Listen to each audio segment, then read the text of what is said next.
सर्वज्ञातांद्रकरुणा समानाधिकवर्जिता सर्वशक्तिमयी सर्वमंगला सद्गतिप्रदा सर्वेश्वरी सर्वमयी सर्वमंत्रस्वरूपिणी सर्वयंत्रात्मिका सर्वतंत्ररूपा मनोन्मणि माहेश्वरी महादेवी महालक्ष्मी मृडप्रिया महारूपा महापूज्या महापादनाधरी महामाया महासत्त्वा महाशक्तिर्महारतिः महाभोगा महेश्वर्या महावीर्या महाबला महाबुद्धिर्महासिद्धिर्महायोगेश्वरेश्वरी महातंत्रा महामंत्रा महायंत्रा महासना महायाग प्रमाणाध्य సదా మన ఇంటిని రక్షిస్తూ ఉంటాడని శాస్త్రవాక్కు.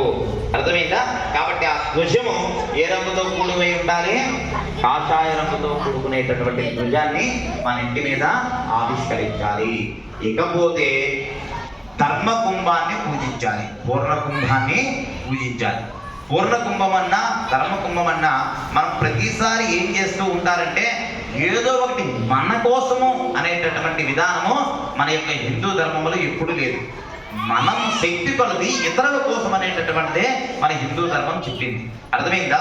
ఈరోజు పూర్ణకుంభంలో ఏం చేయాలంటే శుద్ధ జలము వేసి అందులో గంగేచ యమునా చైవ అనేటటువంటి నదులను స్మరణ చేసి ఇలా పూర్ణకుంభాన్ని సిద్ధం చేసుకోవాలి. దీనిని ధర్మకుంభం అని కూడా అంటారు. దీనికి ఏమని అంటారు? ధర్మకుంభం అని కూడా పేరు. ఈ ధర్మకుంభాన్ని పూజించిన తర్వాత ఆ యొక్క కుంభముతో కూడుకునేటటువంటి జలాన్ని ఒక బ్రాహ్మణుడికి దానం చేయాలి.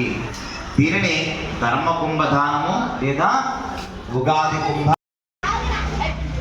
చేదు ఏముంటుంది? మనకు సంబంధించే కదా. చేదు దుఃఖం అయితే దానిని జయించాలంటే ఉగాది రోజు మనం ఏం చేయాలి? సంకల్పముతో జయించాలి. మన దగ్గర ఏముండాలి? సంకల్ప బలముతో మనం ఆ యొక్క దుఃఖాన్ని జయించాలి. దుఃఖం అందరికీ వస్తుంది. ఎవరైతే జయించగలరు, ఎవరి దగ్గర అయితే సంకల్ప బలము ఉంటుందో వాళ్ళు మాత్రమే దుఃఖాన్ని జయించగలరు. కొందరు చూడండి కృషించిపోయి నానా అకృత్యాలకి లోనవుతూ ఉంటారు. అల్లాదే దేని వల్ల? వాళ్ళ దగ్గర సంకల్ప శక్తి లేదు. ఆ సంకల్పం శక్తి ఇచ్చేటటువంటిది ఎవరిది? అమ్మ. అమ్మ తప్పనిసరిగా సంకల్ప బలాన్ని మనకిస్తుంది.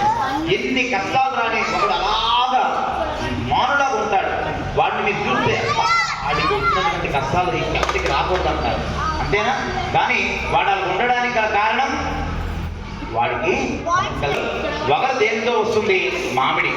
చేదు వేప పువ్వు వల్ల వస్తుంది, మనం తీయాలి అందులో. ఇక వగరు దేని వల్ల